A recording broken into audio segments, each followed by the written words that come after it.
En la ciudad amurallada de Cartagena de Indias, el 17 de marzo de 1847, bajo el sol abrasador del Caribe colombiano que hacía temblar el aire sobre los adoquines del puerto, se produjo un acontecimiento que permanecería grabado en la memoria colectiva de la Nueva Granada durante más de un siglo. Aquella mañana, mientras las campanas de la Catedral de San Pedro Claver anunciaban las 6:45 de la mañana, una mujer fue conducida desde las mazmorras del Tribunal de la Inquisición hasta la plaza principal, no para ser ejecutada como muchos esperaban, sino para ser sometida a un juicio que revelaría el secreto más perturbador jamás documentado en los anales judiciales del virreinato. Lo que estaba por descubrirse no era simplemente un crimen, ni siquiera una conspiración común, sino una verdad tan extraordinaria sobre el poder, la belleza y la identidad que desafiaría todo lo que la sociedad colonial creía comprender sobre la naturaleza humana y las jerarquías establecidas por Dios y los hombres. Si crees que ya conoces las historias de injusticia del período colonial, prepárate, porque lo que está por revelarse en este relato cambiará por completo tu comprensión de hasta dónde podía llegar la obsesión, el engaño y la venganza en una sociedad construida sobre la explotación sistemática de seres humanos. Cartagena de Indias en 1847 era una ciudad de contrastes violentos y belleza perturbadora. Con una población aproximada de 32.000 habitantes, la ciudad funcionaba como el puerto más importante del Caribe neogranadino, donde se mezclaban comerciantes españoles, criollos adinerados, pardos libres, indígenas desplazados y una enorme población esclavizada que sostenía toda la estructura económica. Las murallas construidas durante casi 2 siglos protegían no solo contra piratas y potencias extranjeras, sino también contra las contradicciones morales que la sociedad prefería mantener ocultas tras piedras de coral y argamasa. En el corazón del barrio de San Diego, la familia Santa Cruz de Mendoza y Valderrama ocupaba una posición de preeminencia absoluta. Don Rodrigo Ignacio Santa Cruz de Mendoza y Valderrama, de 53 años, era el hombre más rico de la provincia, propietario de 3 haciendas productoras de caña de azúcar en las tierras bajas del Sinú, dueño de 247 esclavos y poseedor de una reputación intachable como benefactor de la Iglesia y juez honorario del Tribunal Civil. Su esposa, doña Beatriz Soledad de Valderrama y Ponce de León, de 49 años, descendía directamente de uno de los conquistadores originales y presidía todas las actividades caritativas de la alta sociedad cartagenera. Tenían 2 hijos, Sebastián Rodrigo, de 28 años, quien administraba las propiedades familiares, y María Inmaculada, de 23 años, considerada la joven más hermosa y virtuosa de toda la ciudad, prometida en matrimonio con el hijo del gobernador. La familia Santa Cruz representaba todo lo que la sociedad colonial valoraba: linaje impecable, riqueza sustancial, devoción religiosa ostentosa y adhesión absoluta al orden establecido. Fue en este contexto de respetabilidad aristocrática donde apareció, en enero de 1845, una mujer que cambiaría el destino de todos ellos de manera irreversible. Su nombre era Catalina, aunque nadie conocía su apellido ni su procedencia exacta. Había llegado a Cartagena en el barco mercante San Cristóbal, consignada como propiedad de un comerciante portugués llamado Alfonso da Silva, quien había fallecido de fiebre amarilla durante la travesía desde Salvador de Bahía. Sin papeles que establecieran su origen preciso, sin nadie que reclamara su propiedad legal, Catalina fue puesta en subasta pública el 23 de enero de 1845 en el mercado de esclavos ubicado frente a la iglesia de Santo Domingo. Los registros notariales de aquel día, conservados en el Archivo Histórico de Cartagena y descubiertos en 1934 por el historiador Rafael Gómez Hoyos, describen la escena con un detalle que resulta simultáneamente fascinante y profundamente perturbador. Catalina tenía aproximadamente 22 años de edad, medía 5 pies y 6 pulgadas, una estatura considerable para la época, y poseía lo que el escribano describió como una hermosura tan extraordinaria y poco común que producía en quienes la contemplaban una reacción cercana al asombro religioso, como si la naturaleza hubiera decidido concentrar en un solo ser humano todas las proporciones perfectas que normalmente distribuye entre muchos. Su piel era descrita como del color de la canela mezclada con miel, sus ojos de un verde tan intenso que parecían iluminados desde el interior. Su cabello negro azulado caía en ondas hasta su cintura, y sus rasgos faciales combinaban la delicadeza europea con la fuerza de las facciones africanas, de tal manera que resultaba imposible clasificarla definitivamente en ninguna de las 64 categorías raciales que el sistema de castas colonial había establecido meticulosamente. La subasta de Catalina generó una respuesta sin precedentes. Más de 120 hombres, desde comerciantes hasta aristócratas, se congregaron en la plaza, y las ofertas escalaron rápidamente hasta alcanzar sumas que normalmente se pagaban por propiedades completas con tierra incluida.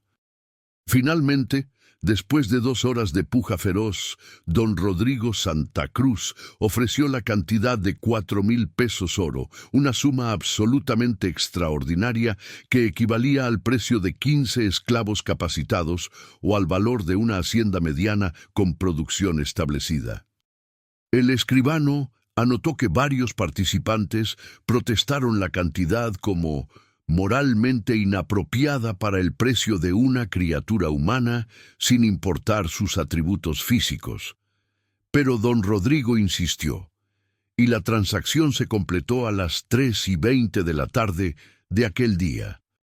Lo que nadie sabía entonces, ni siquiera el propio don Rodrigo, era que al adquirir a Catalina no había comprado simplemente una esclava hermosa, sino que había introducido en su hogar una fuerza que destruiría sistemáticamente todo lo que su familia había construido durante generaciones.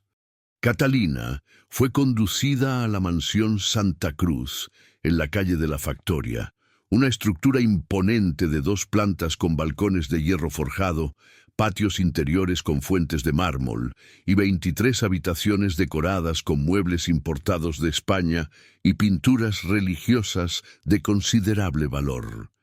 Según el testimonio posterior de otros esclavos domésticos de la casa, registrado durante el juicio de 1847, Catalina fue instalada inicialmente en los cuartos de servicio, pero su presencia generó una reacción inmediata y problemática entre todos los habitantes de la mansión.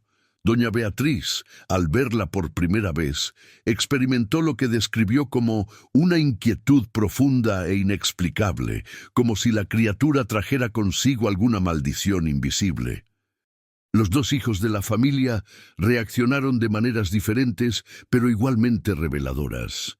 Sebastián, el mayor, comenzó a encontrar excusas constantes para pasar tiempo en las áreas de la casa donde Catalina trabajaba.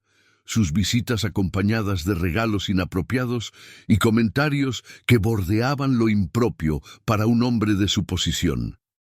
María Inmaculada, por su parte, desarrolló hacia Catalina una hostilidad instantánea y visceral que se manifestaba en exigencias imposibles y críticas constantes sobre el trabajo que la nueva esclava realizaba. Pero fue la reacción de don Rodrigo la que resultó más significativa y, eventualmente, más devastadora. A pesar de su reputación de hombre piadoso y moral, don Rodrigo comenzó a comportarse de manera cada vez más errática, después de la llegada de Catalina. Durante los primeros 3 meses, entre enero y abril de 1845, la situación en la Casa Santa Cruz se deterioró de forma progresiva, pero todavía contenida.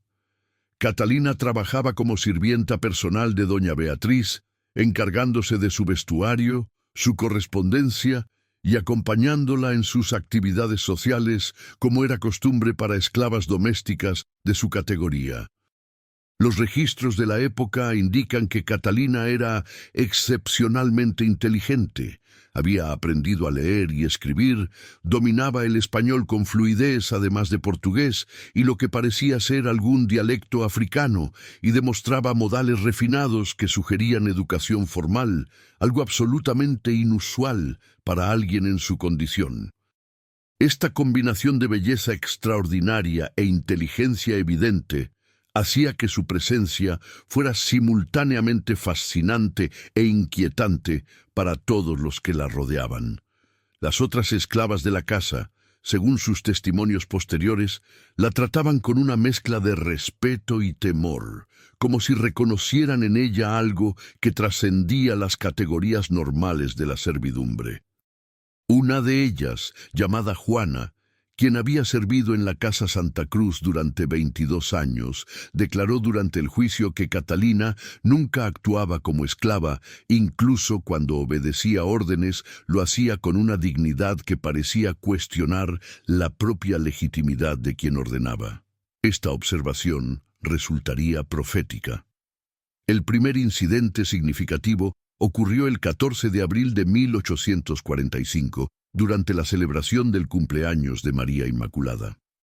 La familia había organizado una recepción elaborada para más de 100 invitados, incluyendo al gobernador de la provincia, al obispo y a las familias más prominentes de Cartagena.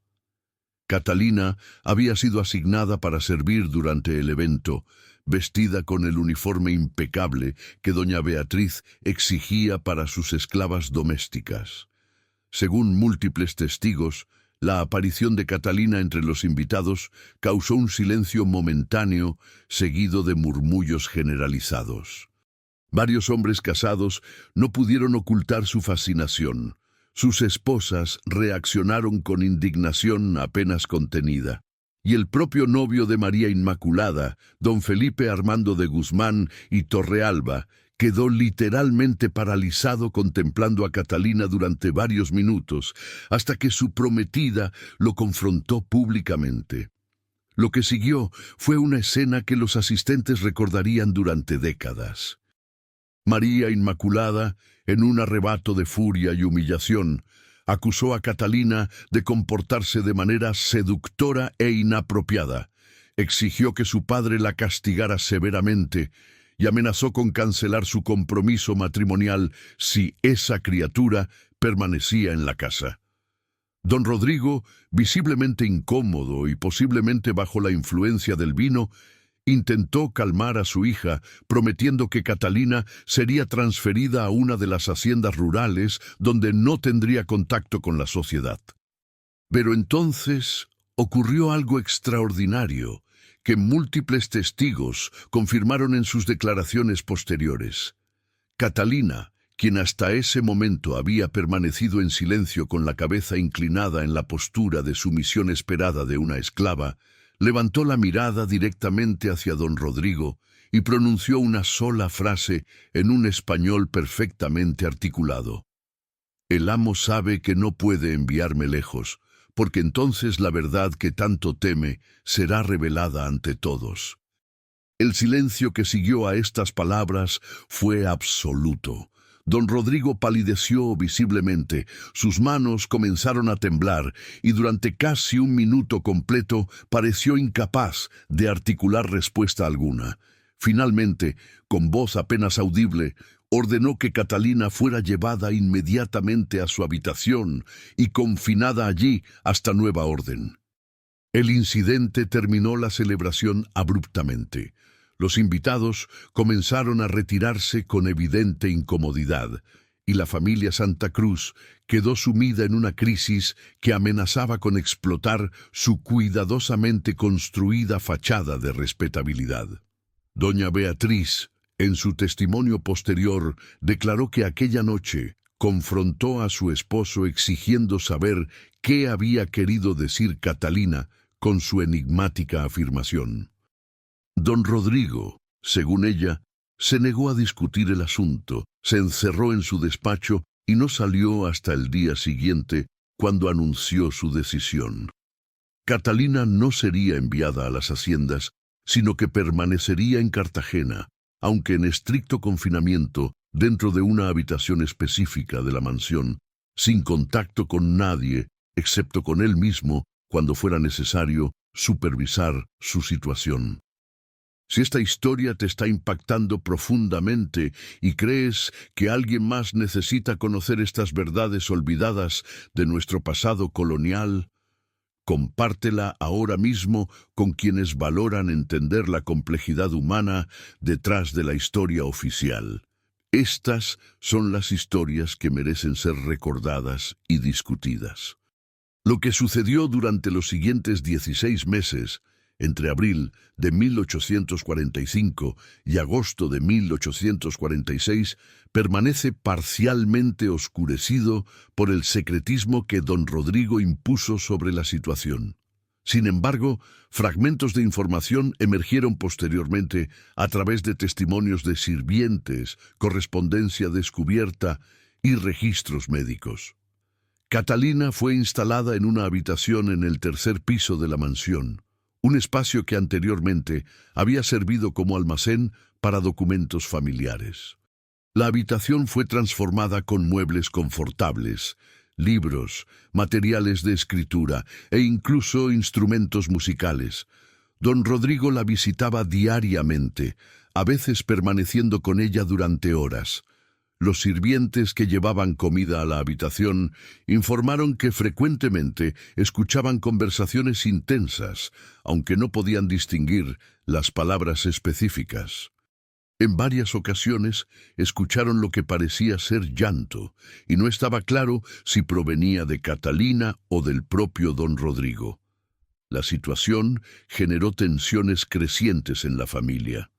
Doña Beatriz se volvió cada vez más retraída, pasaba horas en la capilla privada de la mansión y, según el padre Anselmo García, su confesor, expresaba temores de que su esposo hubiera caído bajo algún tipo de hechizo o influencia diabólica. Sebastián intentó confrontar a su padre varias veces, exigiendo que explicara la situación extraordinaria que había creado al mantener a una esclava en condiciones que parecían más apropiadas para una invitada de honor que para una propiedad. Don Rodrigo rechazaba todas las confrontaciones con variaciones de la misma respuesta.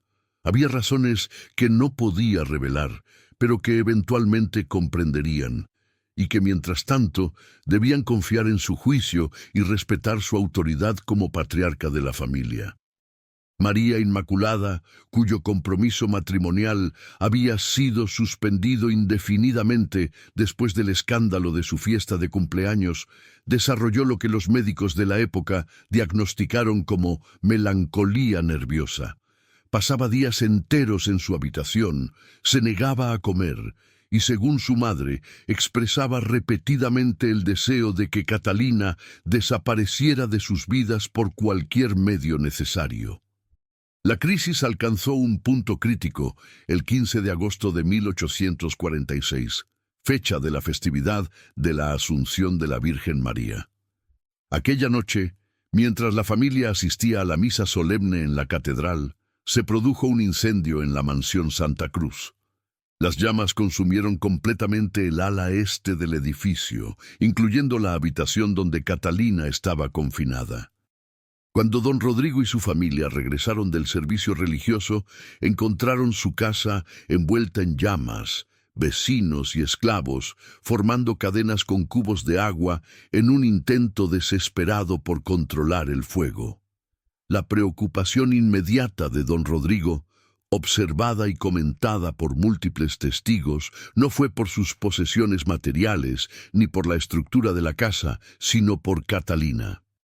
Intentó entrar al edificio en llamas repetidamente. Tuvo que ser físicamente contenido por varios hombres. Y cuando finalmente el fuego fue controlado al amanecer del día siguiente, insistió personalmente en buscar entre los escombros. Para sorpresa y consternación de todos los presentes, no se encontró ningún cuerpo en los restos de la habitación de Catalina. La puerta, que supuestamente había estado cerrada con llave desde el exterior, estaba abierta y no había evidencia física de que alguien hubiera perecido en las llamas. La investigación inicial sobre el incendio, conducida por las autoridades municipales, determinó que el fuego había comenzado específicamente en la habitación de Catalina, aparentemente iniciado de manera intencional, mediante el uso de aceite de lámpara distribuido por el piso y los muebles. Sin embargo, el origen exacto y el responsable del incendio no pudieron ser establecidos. Surgieron varias teorías. Algunos sugirieron que Catalina había provocado el fuego ella misma para facilitar su escape.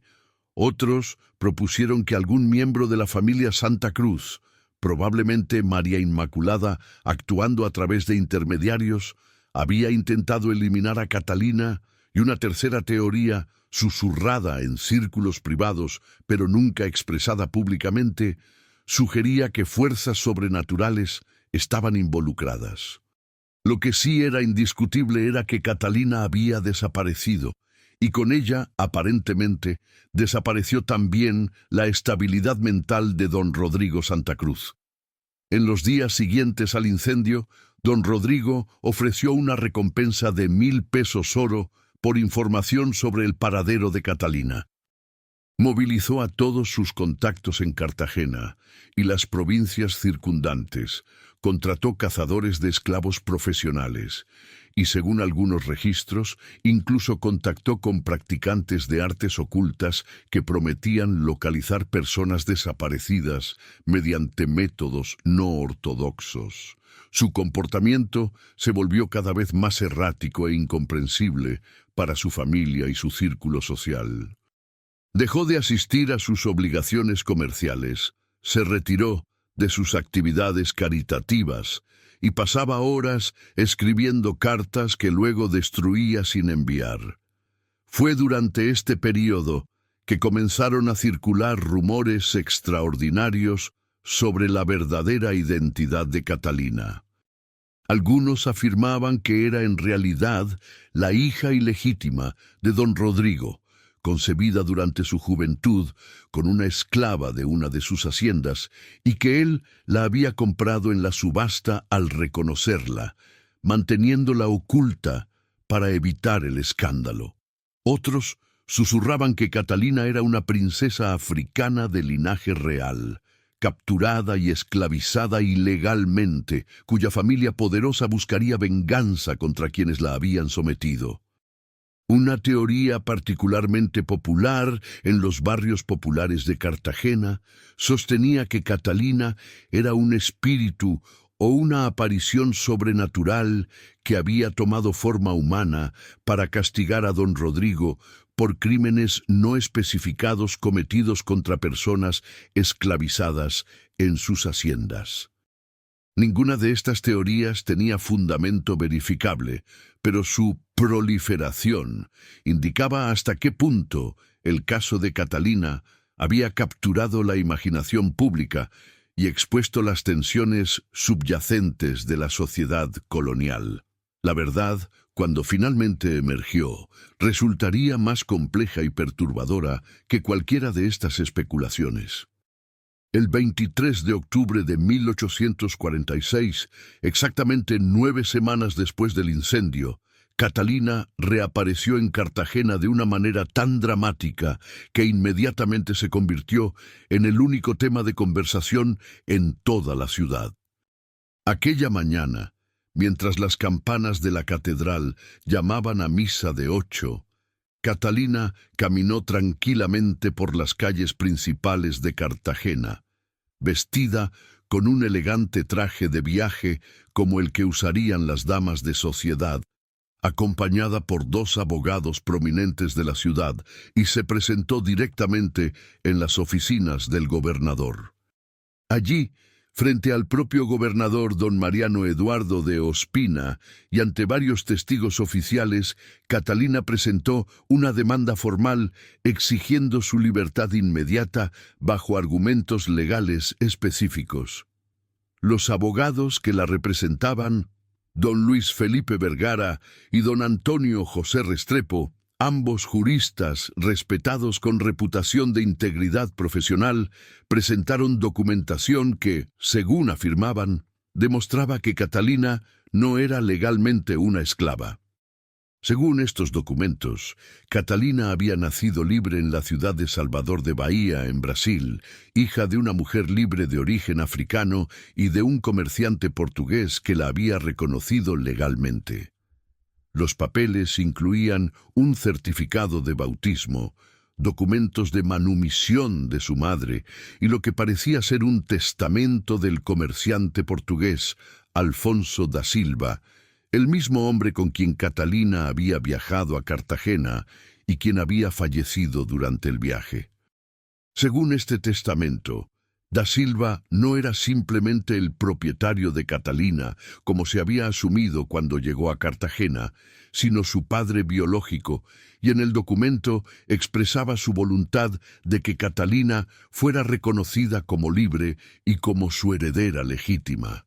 La presentación de estos documentos provocó una conmoción inmediata en los círculos legales y sociales de Cartagena. Si los papeles eran auténticos, significaba que Catalina había sido vendida ilegalmente en la subasta de enero de 1845, que don Rodrigo no tenía derecho legítimo sobre ella y que ella tenía fundamento legal para exigir no solo su libertad, sino también compensación por los 19 meses de esclavitud ilegal que había sufrido.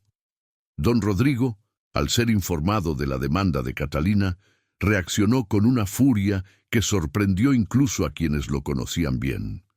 Contrató inmediatamente a los mejores abogados disponibles en Cartagena y Bogotá. Presentó contrademandas argumentando que los documentos de Catalina eran falsificaciones y exigió que ella fuera arrestada inmediatamente por fuga de esclavitud y devuelta a su propiedad. El caso, oficialmente titulado Catalina de Silva versus don Rodrigo Ignacio Santa Cruz de Mendoza y Valderrama, se convirtió en el juicio más seguido y discutido en la historia legal de la Nueva Granada hasta ese momento. Lo que ninguna de las partes anticipó fue que el juicio no se limitaría a cuestiones de documentación y estatus legal, sino que expondría secretos que múltiples personas habían trabajado desesperadamente por mantener ocultos. El juicio comenzó formalmente el 12 de noviembre de 1846 en el Tribunal Superior de Cartagena, presidido por 3 jueces, don Manuel José Mosquera, don José María Obando y don Rufino José Cuervo.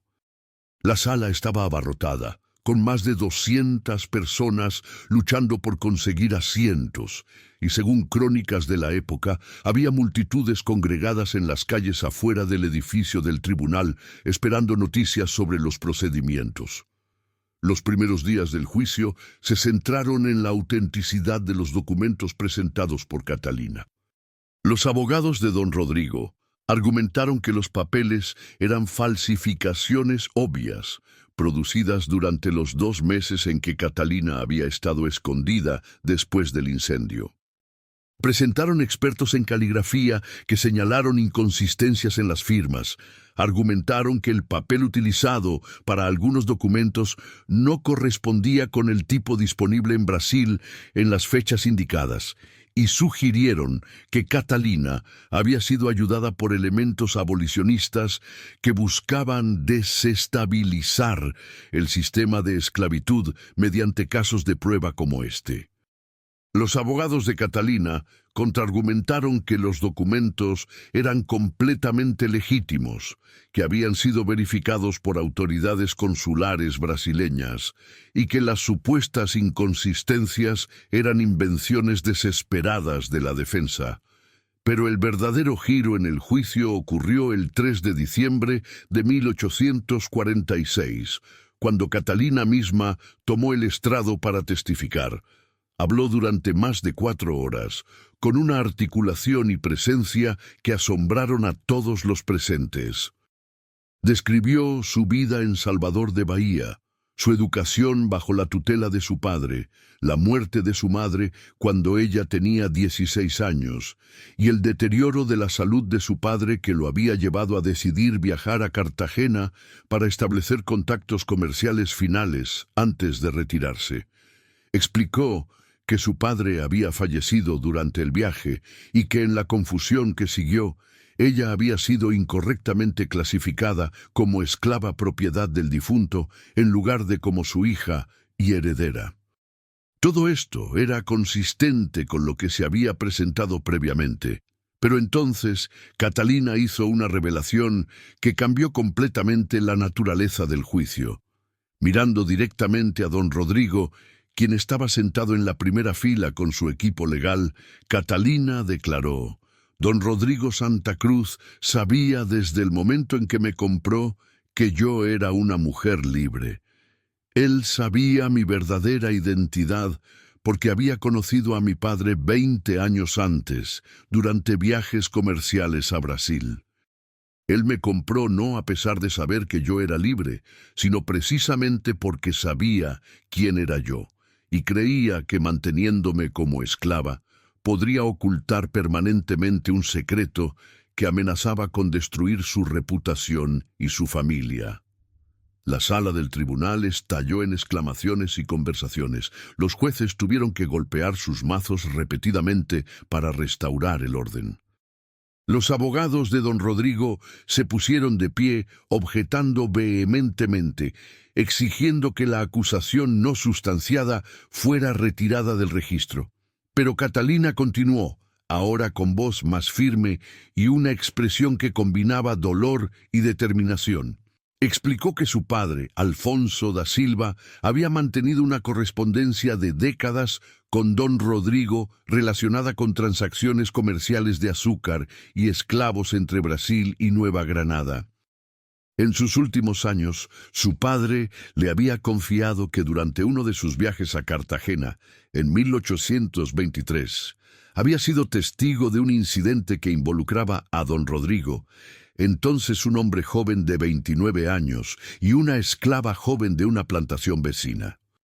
Según el relato que el padre de Catalina le había compartido, don Rodrigo había participado en la violación y posterior asesinato de aquella esclava, un crimen que había sido encubierto mediante sobornos y falsificación de registros que indicaban que la mujer había muerto de enfermedad natural.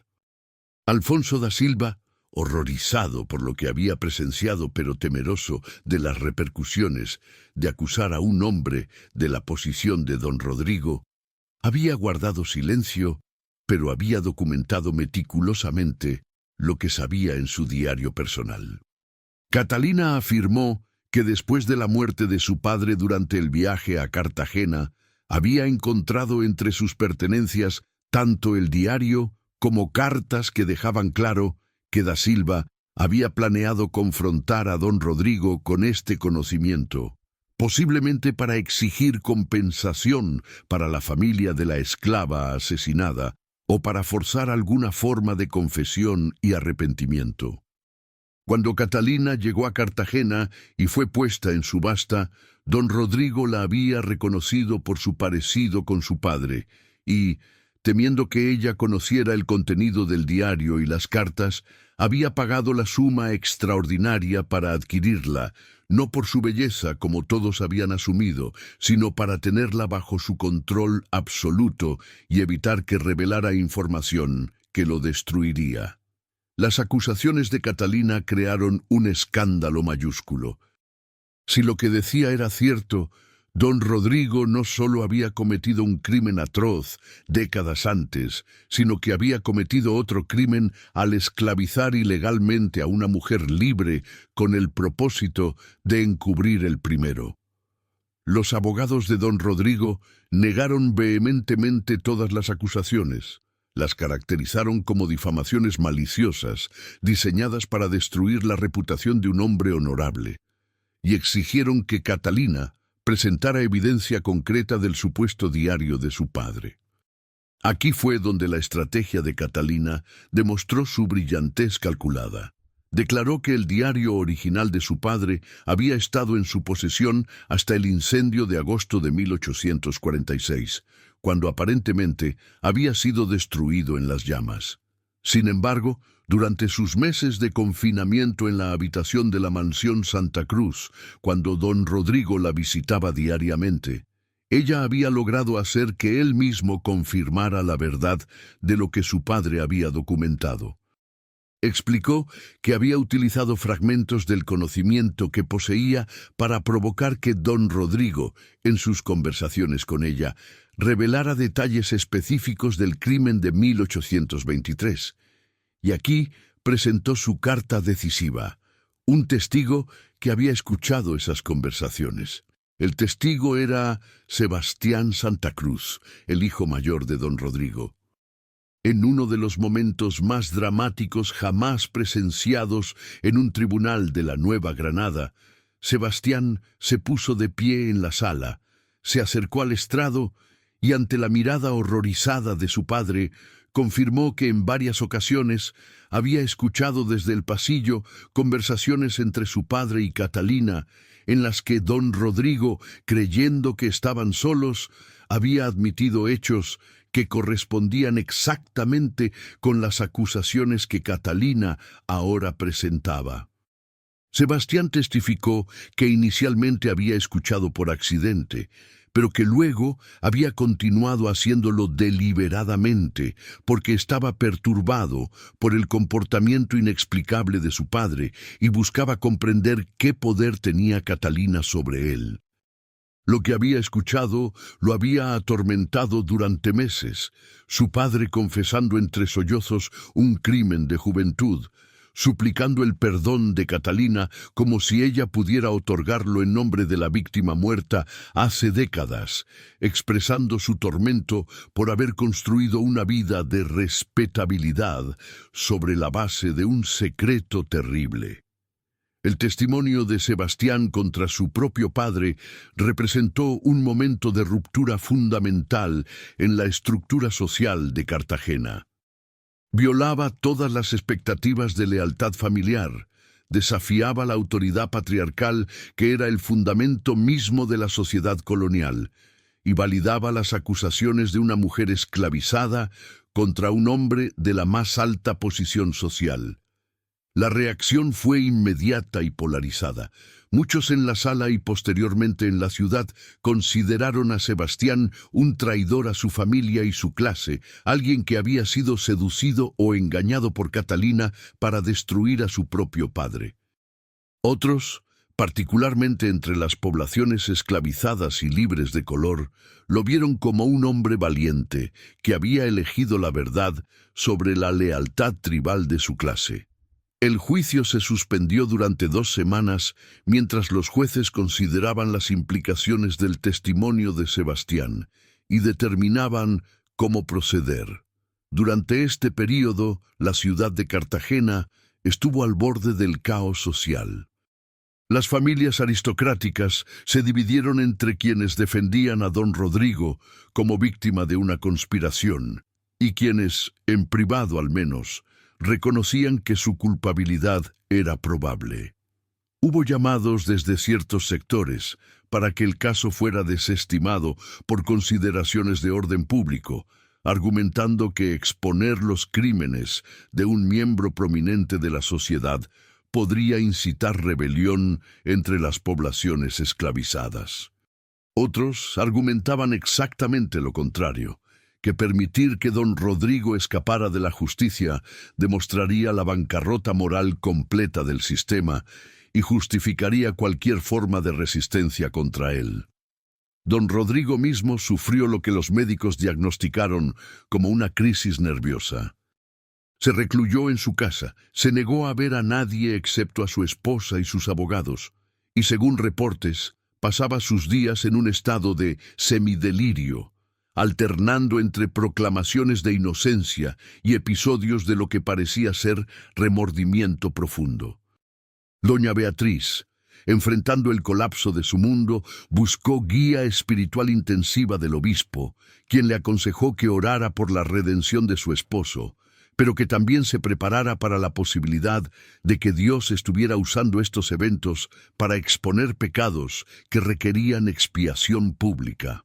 Cuando el juicio se reanudó el 3 de enero de 1847, los jueces anunciaron su decisión sobre cómo proceder. Dado que las acusaciones ahora incluían no solo la cuestión del estatus legal de Catalina, sino también alegatos de crímenes graves cometidos por don Rodrigo, el caso sería dividido en dos fases. La primera fase determinaría si Catalina era legalmente libre o legalmente esclavizada. La segunda fase, si los jueces determinaban que había causa suficiente, investigaría las acusaciones de crimen contra don Rodrigo. Esta decisión representaba un compromiso que no satisfizo completamente a nadie, pero que permitía que el sistema judicial procediera sin colapsar completamente bajo el peso de sus propias contradicciones. La primera fase del juicio concluyó el 17 de enero de 1847, cuando los tres jueces emitieron su veredicto después de deliberar durante 6 horas. Por unanimidad, determinaron que los documentos presentados por Catalina eran auténticos, que había sido nacida libre y que su venta como esclava en enero de 1845 había sido ilegal. Por lo tanto, Catalina era declarada oficialmente una mujer libre. Don Rodrigo no tenía derechos legales sobre ella y debía ser liberada inmediatamente de cualquier reclamación de propiedad. Además, don Rodrigo era ordenado a pagar a Catalina una compensación de 2,000 pesos oro por los 19 meses de esclavitud ilegal que había sufrido, más los costos legales del caso. La sentencia representaba una victoria legal sin precedentes para Catalina y un golpe devastador para don Rodrigo. Pero la segunda fase del juicio, centrada en las acusaciones de asesinato de 1823, presentaba desafíos más complejos. El crimen supuesto había ocurrido más de 2 décadas antes. El único testigo directo, según Catalina, había sido su padre, ahora fallecido, cuyo diario había sido destruido en el incendio. La evidencia disponible consistía principalmente en las conversaciones que Sebastián había escuchado entre su padre y Catalina. Conversaciones que los abogados de don Rodrigo argumentaban habían sido malinterpretadas o incluso fabricadas.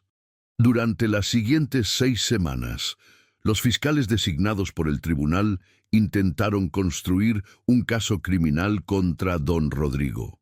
Investigaron registros históricos de las haciendas Santa Cruz, buscando documentación de la muerte de esclavas en 1823. Interrogaron a personas mayores que habían trabajado en las propiedades durante ese período. Examinaron los registros financieros de don Rodrigo, buscando evidencia de pagos que pudieran corresponder con sobornos para encubrir un crimen.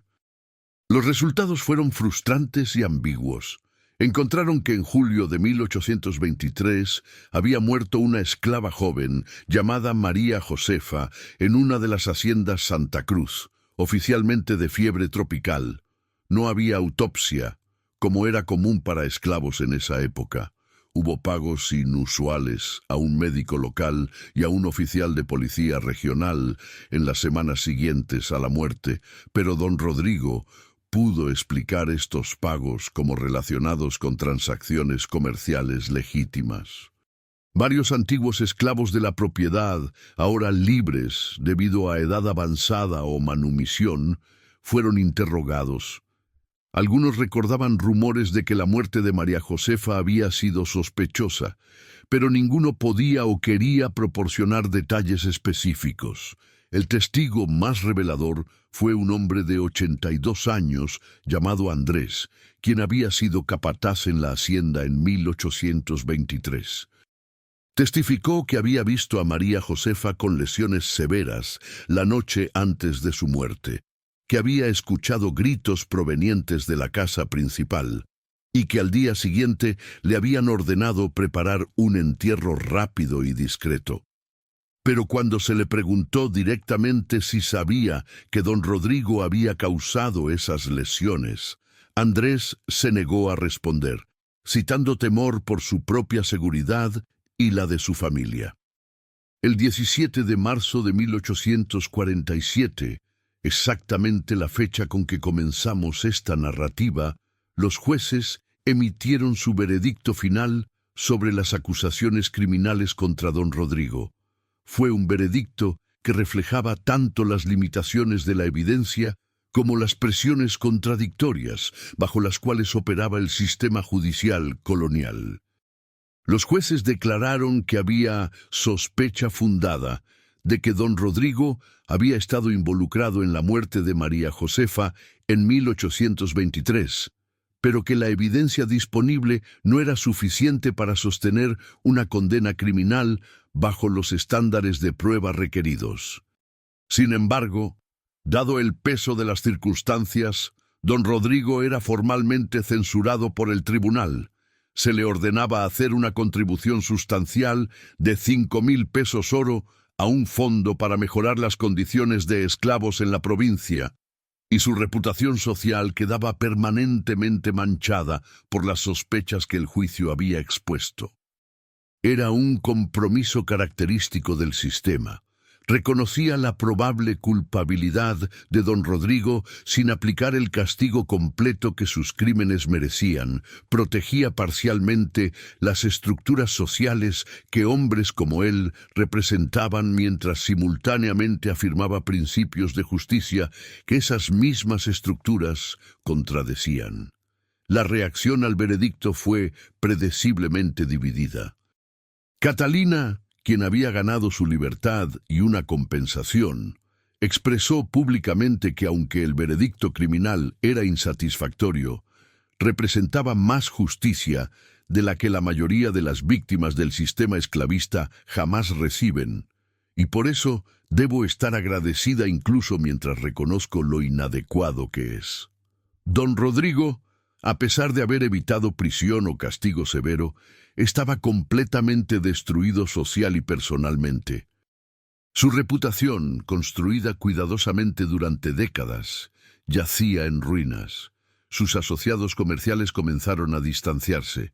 Sus actividades caritativas fueron discretamente rechazadas, y su familia se convirtió en objeto de murmuraciones y especulación constante.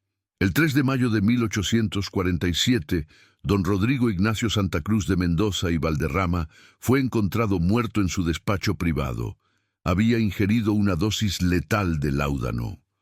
Junto a su cuerpo había una carta de 3 páginas dirigida a su familia en la que, según quienes la leyeron antes de que fuera sellada por orden judicial, confesaba completamente su participación en la muerte de María Josefa en 1823. Expresaba remordimiento profundo por ese crimen y por todos los sufrimientos que había causado a personas esclavizadas durante su vida, y pedía perdón tanto a Dios como a aquellos a quienes había dañado. La carta concluía con instrucciones de que, tras su muerte, todos los esclavos en sus propiedades debían ser manumitidos y que sus haciendas debían ser vendidas con los ingresos distribuidos entre los liberados para ayudarles a establecer vidas independientes. Este testamento suicida fue legalmente controvertido, ya que contradecía su testamento formal previo que dejaba todas sus propiedades a su familia.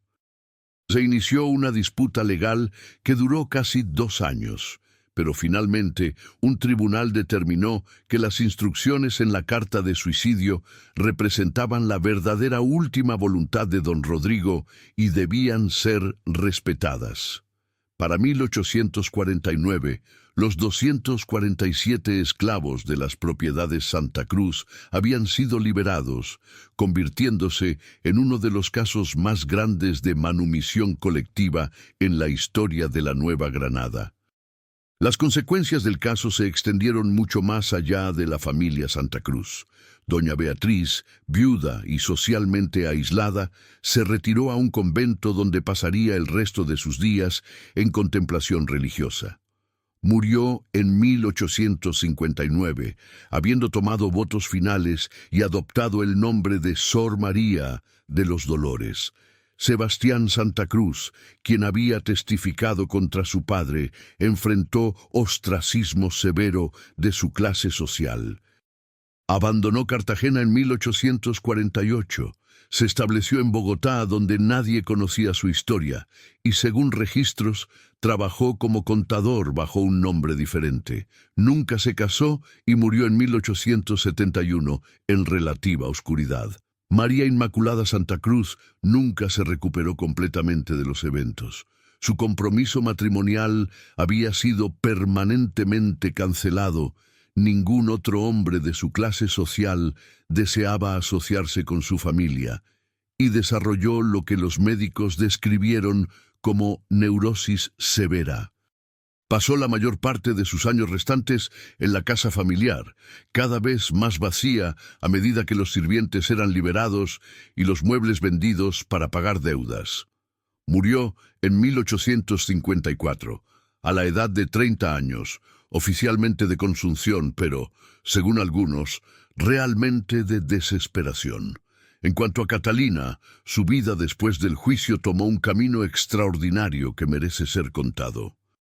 Con la compensación que recibió de don Rodrigo y con su libertad legalmente establecida, podría haber dejado Cartagena inmediatamente y comenzado una nueva vida en otra parte, pero en una decisión que sorprendió a muchos, eligió permanecer en la ciudad. Utilizó parte de su compensación para comprar una casa modesta en el barrio de Getsemaní, el área de la ciudad donde vivía la población libre de color.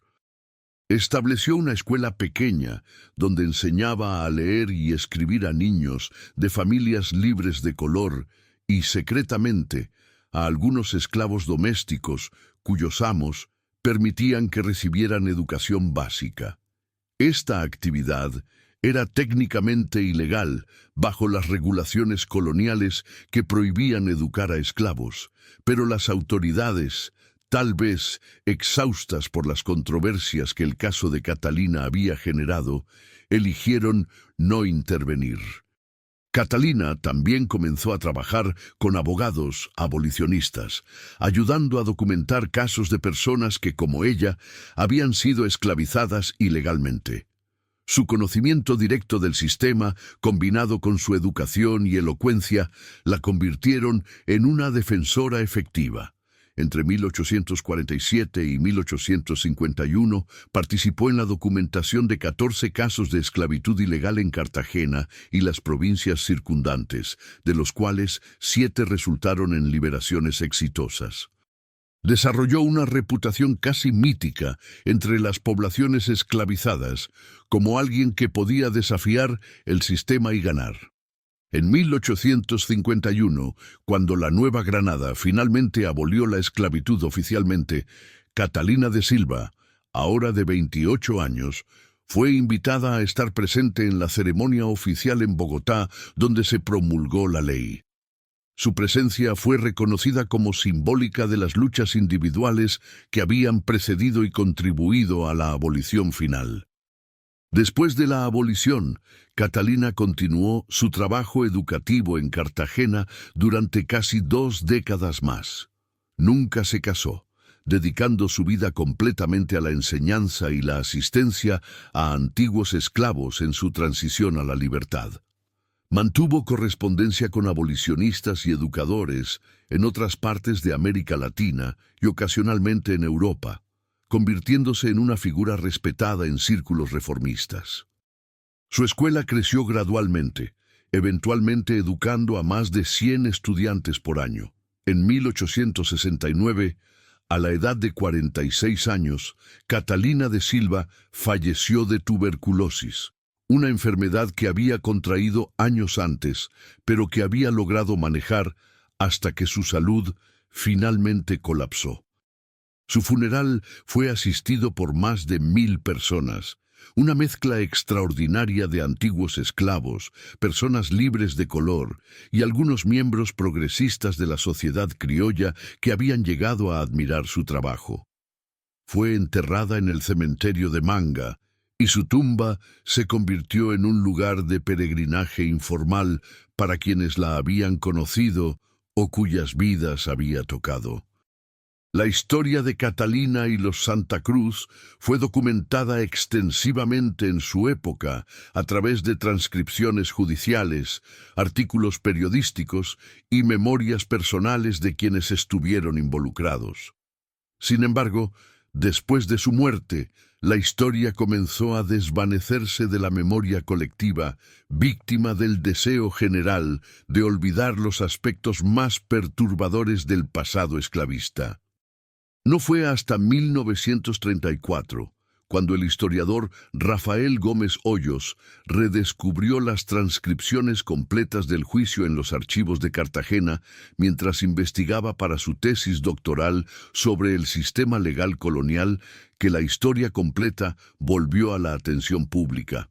Gómez Hoyos publicó un libro en 1936 titulado El caso de Catalina, Belleza, Esclavitud y Justicia en la Cartagena colonial, que se convirtió en un texto fundamental para historiadores estudiando el período.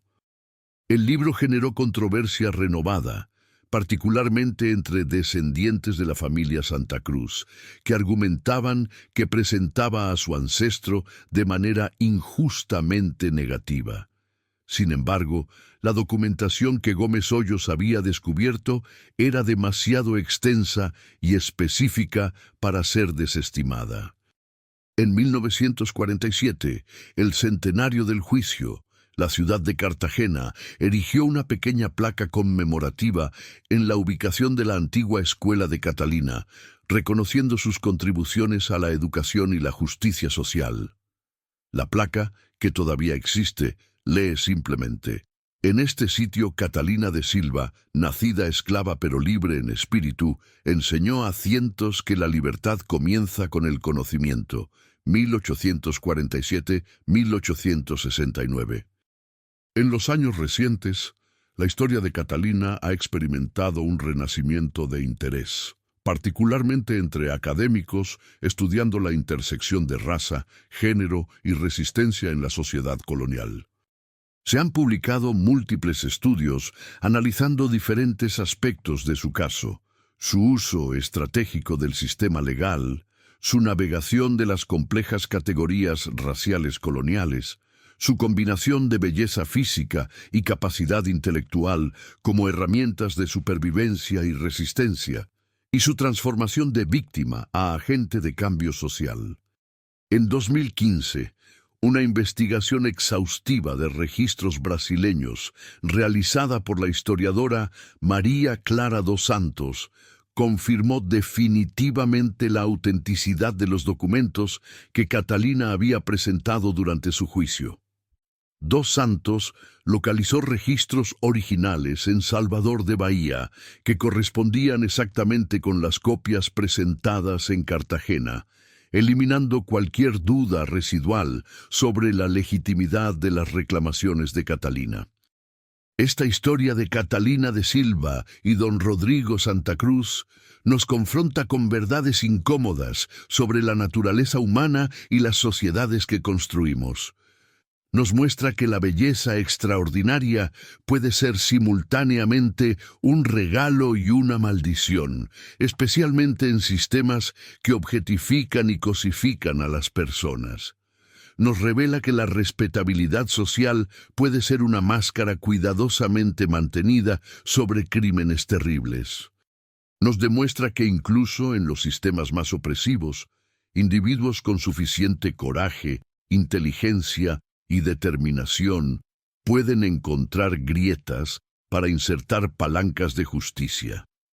Nos recuerda que la complicidad en la injusticia puede destruir a quienes participan en ella tan completamente como destruye a sus víctimas, aunque de maneras diferentes.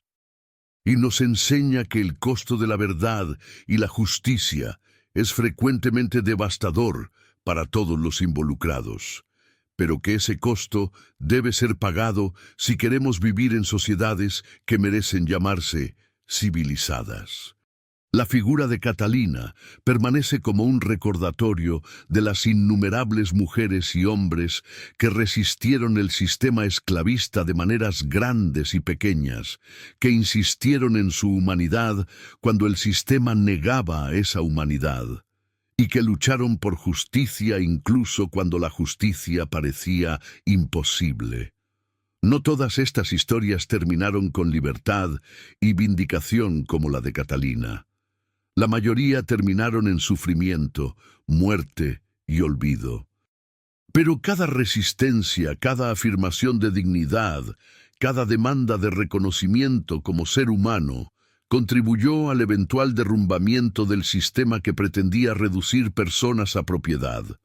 Si esta historia de dignidad, resistencia y búsqueda implacable de justicia te ha conmovido profundamente, compártela con quienes valoran conocer las voces que la historia oficial a menudo silencia.